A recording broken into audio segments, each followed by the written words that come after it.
Assalamualaikum warahmatullahi wabarakatuh. Sebelum menyimak kisah ini, mari kita menuliskan sholawat untuk Nabi Muhammad, agar kelak sholawat ini bisa menjadi saksi untuk mendapat syafaat di akhirat. Like dan subscribe ke channel ini, sangat membantu menyebar dakwah Islam, dan semoga menjadi amal jariah. Sore itu di sebuah pos perbatasan di Kalimantan, Sandrian Aditya duduk di dalam barak kecil sambil membersihkan senapan SS-2V5 miliknya.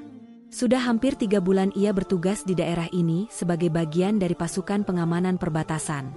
Jauh dari rumah, jauh dari ibunya, Bu Sari, yang telah membesarkannya seorang diri sejak ayahnya meninggal 10 tahun lalu. Bu Sari adalah seorang wanita sederhana yang bekerja sebagai pegawai administrasi di sebuah perusahaan ekspedisi di Jakarta. Hidupnya penuh perjuangan, membesarkan Rian seorang diri, memastikan anak sematawayangnya mendapatkan pendidikan yang baik, dan mendukung penuh karir militernya. Rian selalu mengagumi keteguhan hati ibunya yang tidak pernah mengeluh meskipun kehidupan mereka tidak mudah. Setelah bertahun-tahun berjuang, kini Rian telah menjadi seorang prajurit TNI yang ditugaskan menjaga perbatasan negara. Meskipun bangga dengan pekerjaannya, jauh di lubuk hati ia selalu merasa bersalah karena sering meninggalkan ibunya sendirian di Jakarta.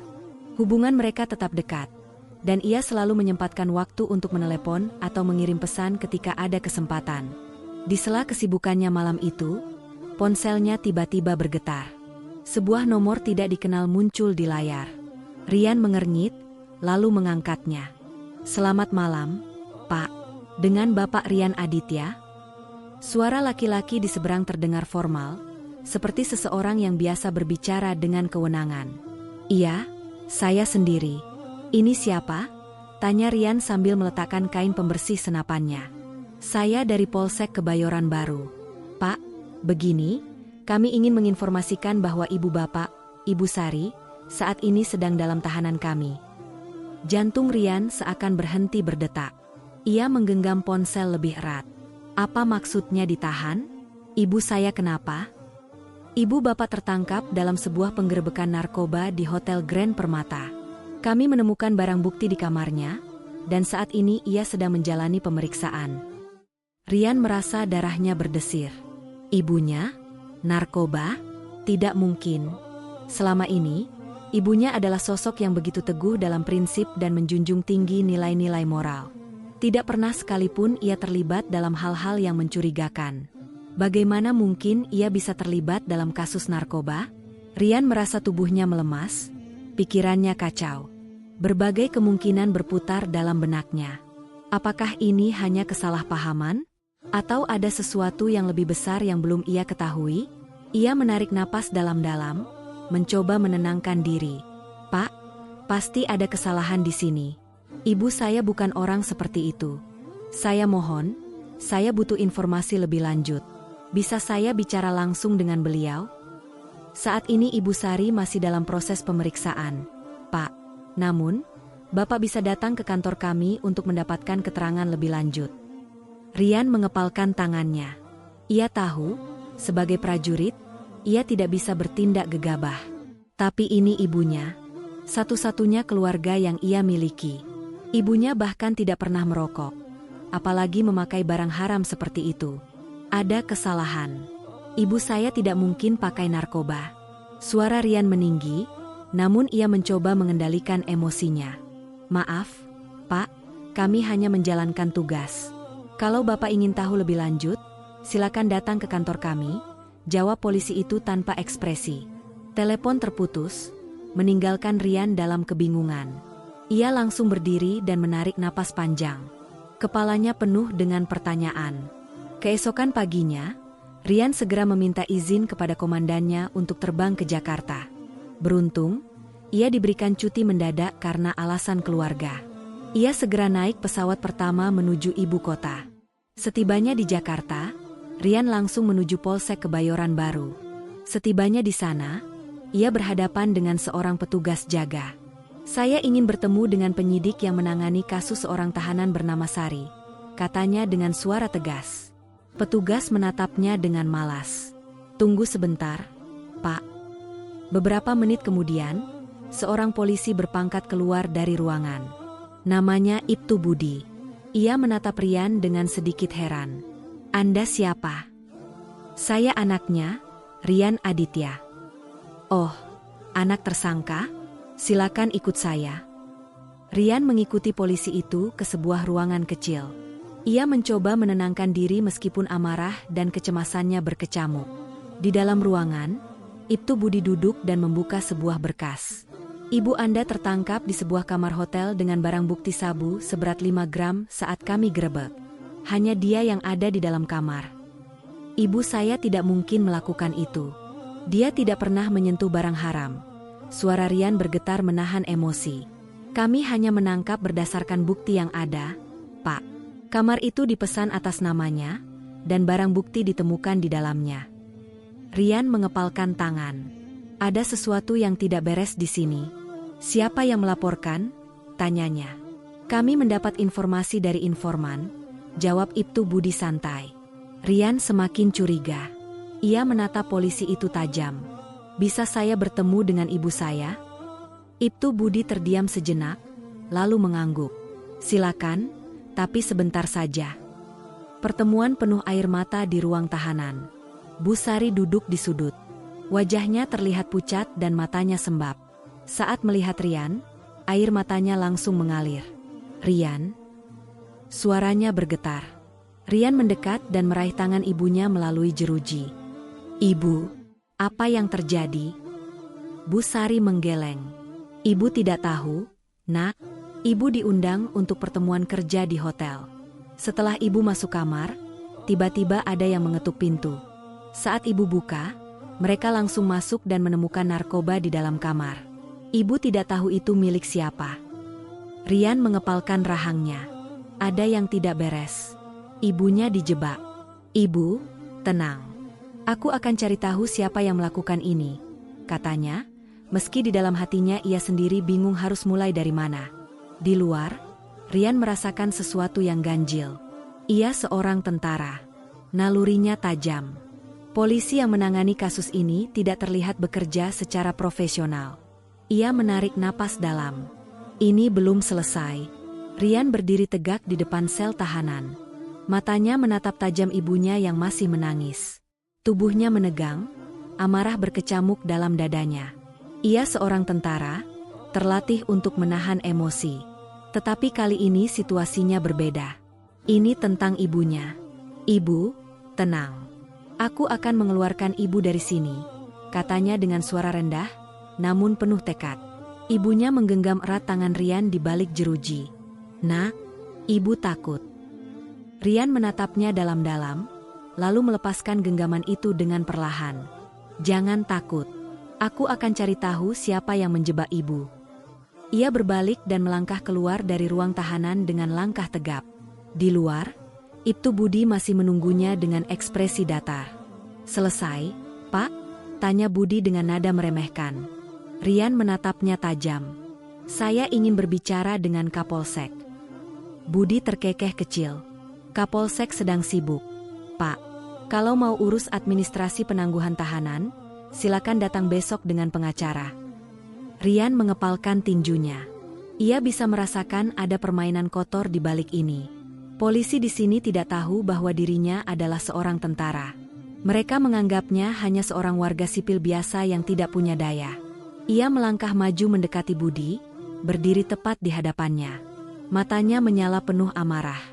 "Jangan coba-coba bermain dengan saya." Suaranya berat dan dingin. Budi terlihat sedikit terganggu, tetapi tetap menjaga sikap santainya.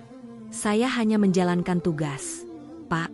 Kalau tidak terima, silakan gugat melalui jalur hukum." Brak! Dengan cepat, Rian mengebrak meja di depan Budi dengan keras. Seisi kantor mendadak sunyi. Semua mata tertuju padanya. Aroma kertas dan kopi basi di ruangan itu bercampur dengan ketegangan yang tiba-tiba memuncak. "Aku bukan orang bodoh. Aku tahu ibuku dijebak." Suaranya menggema di ruangan sempit itu, menciptakan getaran yang membuat beberapa polisi refleks merapatkan tangan ke sabuk mereka, bersiap menghadapi kemungkinan buruk. Beberapa polisi yang berada di sekitar mulai mendekat. Naluri mereka menangkap potensi ancaman dari pria yang berdiri di tengah ruangan dengan mata membara. Budi menyipitkan mata, mencoba tetap tenang meski jelas ada ketidaknyamanan di wajahnya. "Pak, tenang. Ini kantor polisi, bukan markas tentara. Jangan bikin keributan." Rian menghembuskan napas tajam, matanya menatap lurus ke arah Budi seperti elang yang siap mencabik mangsanya. "Aku minta kamu keluarkan ibuku sekarang juga. Kalau tidak, aku akan buat kalian menyesal." Rian menunjuk tepat ke wajah Budi, jarinya bergetar oleh amarah yang ditahannya dengan susah payah. Budi tersenyum sinis, mencoba menjaga dominasinya. "Ancaman? Ya? Berani sekali Anda mengancam polisi." Rian tak lagi bisa menahan diri. Dalam sekejap, tangannya mencengkeram keras-keras seragam Budi dan menariknya mendekat, membuat pria itu tersentak. "Aku tidak mengancam. Aku memastikan." Suaranya rendah, berat, dan tajam seperti bilah pisau. Beberapa polisi lain langsung bereaksi. "Lepaskan dia, Pak." Salah satu polisi berseru sambil meraih pentungan, siap bertindak. Namun sebelum mereka bisa bergerak lebih jauh, Rian merogoh saku dalam jaketnya, mengeluarkan kartu identitas militernya, lalu melemparkannya ke meja. Kartu itu meluncur di atas permukaan kayu, berputar sekali sebelum akhirnya berhenti di depan Budi. Keheningan seketika menyelimuti ruangan. Budi mengambil kartu itu dengan tangan gemetar, membacanya dengan mata membelalak. Wajahnya yang tadinya angkuh mendadak pucat pasi. "Sersan Rian Aditya, Tentara Nasional Indonesia." Suaranya mulai terdengar ragu. Seakan-akan udara di ruangan itu tiba-tiba menjadi lebih berat. Beberapa polisi yang tadi bersikap agresif mulai saling berpandangan, menyadari bahwa mereka baru saja menjebloskan ibu seorang prajurit tanpa menyelidiki lebih jauh. Rian menyeringai dingin, mendekatkan wajahnya ke Budi yang kini mulai berkeringat. "Sekarang kau tahu siapa aku." Suasana semakin mencekam. Beberapa petugas terlihat menelan ludah, menyadari bahwa mereka mungkin telah melakukan kesalahan besar. "Aku tidak peduli dengan permainan kotormu," lanjut Rian dengan suara penuh tekanan. "Tapi aku janji, kalau sesuatu terjadi pada ibuku, kalian semua akan berhadapan dengan militer." Budi menelan ludah, matanya mulai berkedip cepat. Ia tahu betul bahwa urusan dengan TNI bukan sesuatu yang bisa dianggap sepele. Tiba-tiba, suara langkah berat terdengar dari dalam. Seorang pria berseragam polisi dengan pangkat komisaris muncul dari ruangannya. Tatapannya tajam, suaranya berat dan berwibawa saat bertanya, "Ada apa ini?" Budi segera berdiri tegap dan memberi hormat. "Siap, Pak Kapolsek. Ini hanya sedikit kesalahpahaman." Kapolsek menatap Rian dengan tajam. "Anda siapa?" Rian mengambil kembali kartu identitasnya dan menatap Kapolsek tanpa gentar. "Sersan Rian Aditya, TNI Angkatan Darat." Kapolsek menghela napas dalam. "Ikut saya ke ruangan," katanya dengan suara lebih tenang. Rian mengikutinya masuk ke dalam ruangan Kapolsek, meninggalkan para polisi yang masih terdiam di luar. Kapolsek, Komisaris Sudarmaji, duduk di balik mejanya dengan wajah serius. Rian berdiri tegak di hadapannya, masih dengan ekspresi marah yang sulit ia sembunyikan. "Apa maksud Kapolsek menangkap ibu saya tanpa bukti yang jelas?" tanya Rian dengan nada menekan. Sudarmaji menyandarkan tubuhnya ke kursi, melipat tangannya di atas meja. Ia tidak menunjukkan ekspresi bersalah, justru terlihat tenang. "Sersan Rian, saya mengerti perasaan Anda, tapi kami hanya menjalankan prosedur. Ibu Anda tertangkap dengan barang bukti narkoba di dalam kamarnya. Dan saya yakin dia dijebak." Rian membalas cepat. "Ibu saya bukan pemakai, bukan pengedar. Sesuatu yang tidak beres sedang terjadi di sini." Kapolsek menghela napas panjang. Ia melirik Ibtu Budi yang berdiri di sudut ruangan. Sekilas ada isyarat di antara mereka. Sesuatu yang tidak lepas dari pengamatan Rian. Sudarmaji kemudian menatap Rian dengan tatapan lebih tajam. "Dengar, Sersan. Saya paham bahwa Anda seorang tentara. Saya hormati institusi Anda. Tapi ini masalah kepolisian. Jika Anda ingin membela ibu Anda, silakan ikuti prosedur hukum yang berlaku." Rian mengepalkan tinjunya. "Prosedur hukum?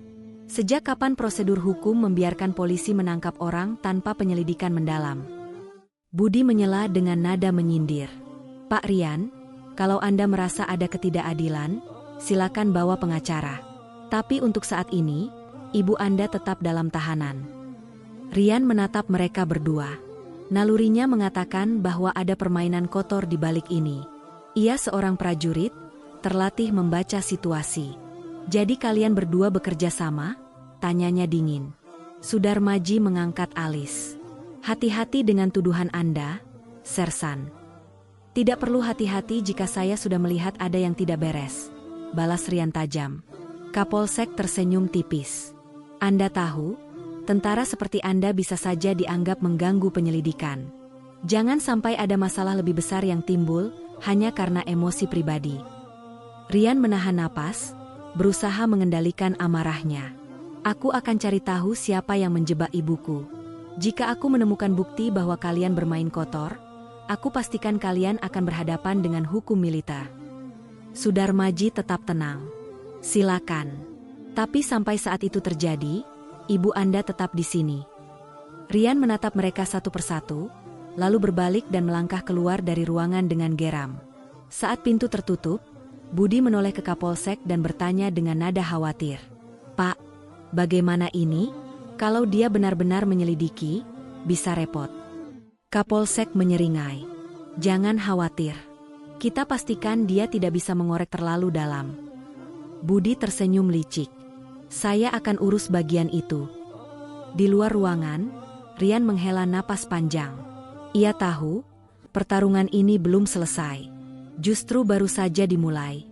Keluar dari ruang Kapolsek, Rian menggenggam ponselnya erat. Langkahnya cepat. Pikirannya berputar mencari cara untuk menyelamatkan ibunya. Ia tahu berhadapan dengan polisi nakal seperti ini tidak bisa hanya dengan argumen. Mereka bermain kotor, dan satu-satunya cara menghadapi mereka adalah dengan tekanan yang lebih besar. Begitu tiba di halaman kantor Kapolsek, Rian langsung menghubungi seseorang yang bisa membantunya. Halo, Danang? Suara Rian terdengar dingin. Di seberang telepon, Sertu Danang, rekan satu angkatannya yang kini bertugas di Kodim Jakarta Selatan, menjawab dengan nada terkejut. Rian? Bro, lu di Jakarta? Ada apa? Ada masalah besar. Ibuku dijebak pakai narkoba dan sekarang ditahan di Polsek Kebayoran Baru. Polisi di sini main kotor. Gue butuh bantuan. Suara Rian terdengar tegas, tanpa basa-basi. Danang terdiam sejenak, lalu suaranya berubah serius. Berani mereka main kotor sama ibu prajurit? Tuh, gue panggil anak-anak. Sambungan terputus. Rian tahu, dalam hitungan menit, teman-temannya akan datang. Ia tidak sendiri. Langkahnya berat. Matanya menyala penuh amarah. Di dalam, itu Budi masih berdiri di dekat meja administrasi, berbicara dengan beberapa anak buahnya. Saat melihat Rian kembali masuk dengan wajah penuh amarah, ia mendengus. Pak Rian, saya sudah bilang. Braa. Sebuah meja terguling saat Rian menendangnya dengan keras. Semua orang di ruangan itu terkejut. Beberapa polisi refleks meletakkan tangan di pinggang mereka, mendekati senjata. Rian menunjuk langsung ke wajah Budi. Aku sudah cukup sabar. Sekarang aku mau ibuku keluar dari sini, atau aku akan buat tempat ini porak-poranda. Budi tersentak. Ia belum pernah melihat warga sipil seberani ini. Kau gila, ya? Ini kantor polisi, bukan tempat preman, bentaknya. Dan aku bukan preman. Aku tentara. Dan kalian semua sudah salah langkah. Suara Rian menggema di seluruh ruangan. Beberapa polisi mulai mendekat untuk mencoba menenangkan situasi. Namun sebelum mereka bisa bergerak lebih jauh, brum, suara deru motor dan mobil berhenti di depan kantor Polsek. Beberapa detik kemudian, pintu kantor polisi terbuka lebar. 5 orang prajurit TNI berseragam dinas lengkap masuk dengan langkah tegap. Di depan mereka, Sertu Danang berdiri dengan ekspresi dingin. Rian, kami di sini, kata Danang sambil melirik ke arah polisi-polisi yang kini terlihat gelisah. Budi mundur 1 langkah. Matanya melirik Kapolsek Sudarmaji yang baru keluar dari ruangannya. Wajah Sudarmaji berubah drastis. Tidak lagi setenang sebelumnya. Kapolsek berdaham, mencoba mengambil kendali situasi. Apa maksud kalian datang ke sini dengan gaya seperti ini? Sertu Danang tersenyum miring. Kami dengar ada masalah dengan ibu seorang prajurit. Kami ingin memastikan bahwa hukum ditegakkan dengan benar. Apa maksudmu? Ini urusan kepolisian. Braa. Rian kembali mengebrak meja. Kali ini lebih keras. Jangan bicara soal hukum kalau kalian sendiri yang melanggarnya. Aku mau lihat ibuku sekarang. Seketika suasana ruangan dipenuhi ketegangan. Para polisi saling berpandangan. Mereka tahu bahwa menghadapi tentara, apalagi dalam jumlah yang tidak sedikit, bukanlah hal yang bisa mereka anggap enteng. Kapolsek menghela napas panjang, lalu menatap Budi dengan tajam. Buka selnya, perintahnya akhirnya, dengan suara yang lebih tenang. Budi tampak enggan, tetapi ia tahu dirinya tak punya pilihan. Dengan raut wajah penuh kekesalan, ia mengangguk dan berjalan menuju ruang tahanan. Rian mengikuti di belakangnya dengan langkah mantap. Matanya tajam, penuh tekad. Ia tidak akan membiarkan ibunya menderita satu detik pun lebih lama di tempat ini. Pertarungan baru saja dimulai.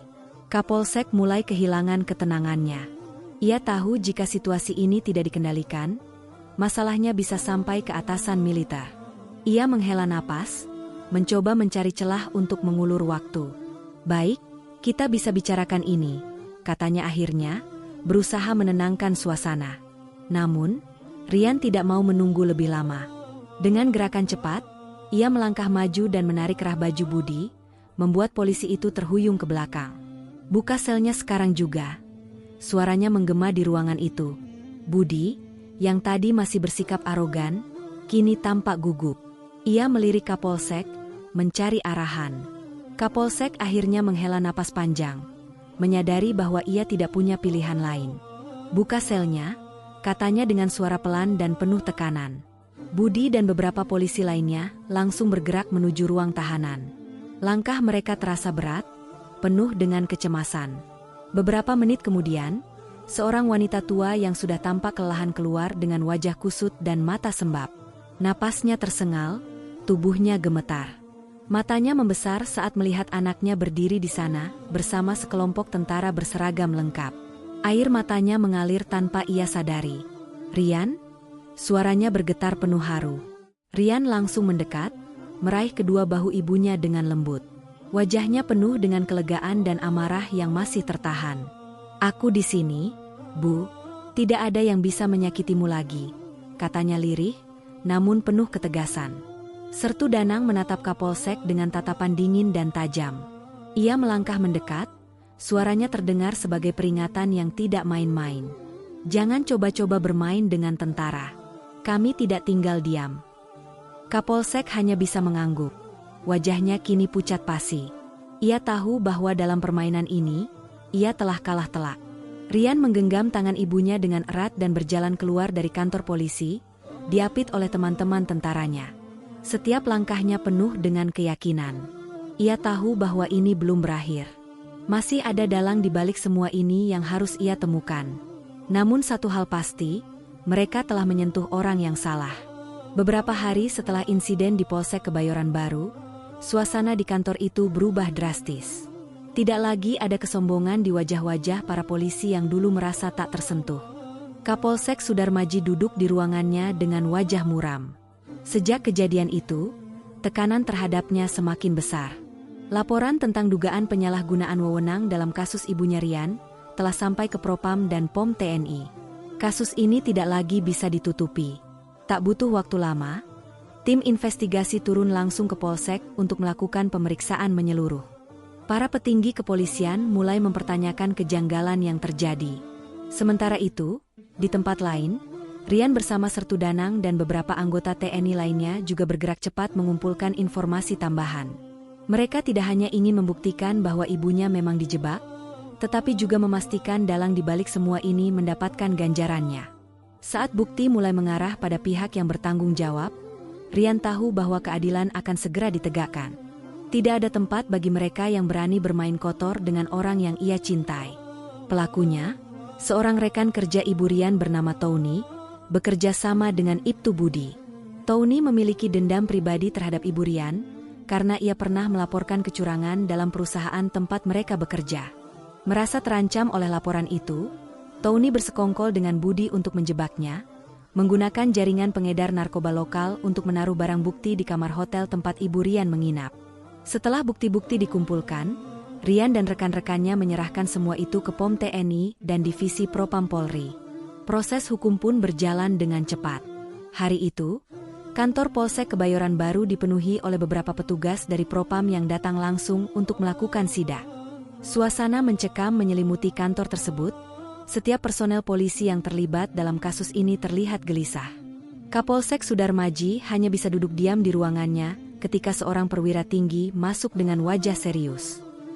Komisaris Sudarmaji, berdasarkan hasil investigasi, Anda terbukti melakukan pembiaran terhadap praktik kotor di institusi ini dan menyalahgunakan wewenang. Mulai hari ini, Anda resmi diberhentikan dari jabatan Anda sebagai Kapolsek Kebayoran Baru. Wajah Sudarmaji pucat. Ia mencoba berargumen, mulutnya sedikit terbuka seakan ingin membela diri, tetapi ia tahu perintah ini sudah final. Matanya berkaca-kaca, bukan karena menyesali perbuatannya, tetapi karena ia tahu bahwa karir dan reputasinya telah berakhir. Tak lama kemudian, ia dipanggil ke Polda untuk menjalani pemeriksaan lebih lanjut. Sementara itu, nasib Ibtu Budi jauh lebih buruk. Setelah interogasi yang ketat, ia akhirnya mengaku menerima suap dari Tony untuk menjebak Ibu Rian. Kepolisian dan militer tidak butuh waktu lama untuk menyeretnya ke pengadilan. Di depan puluhan kamera wartawan yang meliput kasus ini, Budi digiring keluar kantor Polsek dengan tangan terborgol. Wajahnya dipenuhi amarah dan kepahitan. Saat melewati Rian yang berdiri tegak di depan gerbang, ia menghentikan langkahnya sejenak, menatap pria itu dengan tatapan penuh kebencian. "Kau yang menyebabkan semua ini," geramnya dengan suara bergetar. Rian hanya menatapnya dengan tatapan tajam, tanpa sedikit pun rasa gentar. Matanya penuh ketegasan, tidak ada belas kasihan bagi orang seperti Budi. Dengan suara rendah namun menusuk, ia menjawab, "Kau yang menghancurkan hidupmu sendiri." Budi meronta ketika petugas menariknya masuk ke mobil tahanan. Sorotan kamera dan suara wartawan yang berteriak menanyakan keterlibatannya hanya menjadi latar belakang yang menyakitkan bagi pria yang dulu begitu angkuh itu. Di sisi lain, Ibu Rian akhirnya bisa menghirup udara kebebasan kembali. Wajahnya masih tampak lelah setelah semua yang ia lalui, tetapi ada kehangatan dalam tatapannya saat ia melihat putranya berdiri di hadapannya. "Ibu baik-baik saja?" tanya Rian dengan suara lembut. Ibu Rian mengangguk pelan, air matanya berlinang. "Terima kasih, Nak. Ibu tidak tahu harus bagaimana jika kau tidak datang." Rian menggenggam tangan ibunya erat, menenangkan perasaan yang sempat terkoyak oleh ketidakadilan. "Tidak ada yang bisa menyakiti ibu lagi. Aku janji." Sertu Danang, yang berdiri tak jauh dari mereka, menatap pemandangan itu dengan ekspresi bangga. "Sudah selesai di sini, Rian. Tapi pertempuran kita melawan ketidakadilan belum berakhir. Masih banyak yang harus kita bersihkan." Rian mengangguk, matanya menatap ke kejauhan. "Aku tahu. Tapi yang paling penting, hari ini keadilan telah ditegakkan." Pintu mobil ditutup, dan Budi dibawa pergi menuju tahanan. Akhir yang adil akhirnya tiba. Beberapa hari kemudian, Busari resmi dibebaskan sepenuhnya dari segala tuduhan. Ia masih sedikit trauma dengan kejadian itu, tetapi Rian selalu ada di sampingnya, memastikan bahwa ibunya merasa aman. Saat mereka berjalan keluar dari kantor polisi setelah menerima surat keputusan bebas, Busari menggenggam tangan Rian erat. "Nak, kalau bukan karena kamu, ibu tidak tahu apa yang akan terjadi." Rian tersenyum kecil, menatap ibunya dengan penuh kasih. "Aku sudah berjanji untuk selalu melindungimu, Bu." Di seberang jalan, Sertu Danang dan beberapa teman prajurit lainnya berdiri, menunggu mereka. Danang menepuk bahu Rian dengan bangga. "Hukum akhirnya ditegakkan. Sekarang, saatnya kamu kembali ke tugasmu. Negara masih membutuhkanmu, bro." Rian mengangguk. Ia tahu tugasnya sebagai prajurit belum selesai. Tetapi kali ini, ia telah membuktikan bahwa seorang tentara bukan hanya melindungi negara dari musuh di perbatasan, tetapi juga dari ketidakadilan yang terjadi di dalam negeri. Ia melirik ibunya yang kini terlihat lebih tenang. Semua perjuangan yang ia lalui tidak sia-sia. Dengan langkah tegak, ia dan ibunya berjalan meninggalkan kantor polisi, meninggalkan mimpi buruk itu di belakang mereka. Namun, satu hal yang pasti, Tak akan ada lagi yang berani bermain kotor dengan keluarga seorang prajurit. Nah, seperti itulah cerita di video kali ini. Semoga ada pembelajaran yang dapat diambil di dalamnya. Dan jika kalian suka dengan video ini, jangan lupa subscribe, agar kalian tidak ketinggalan untuk video-video menarik lainnya.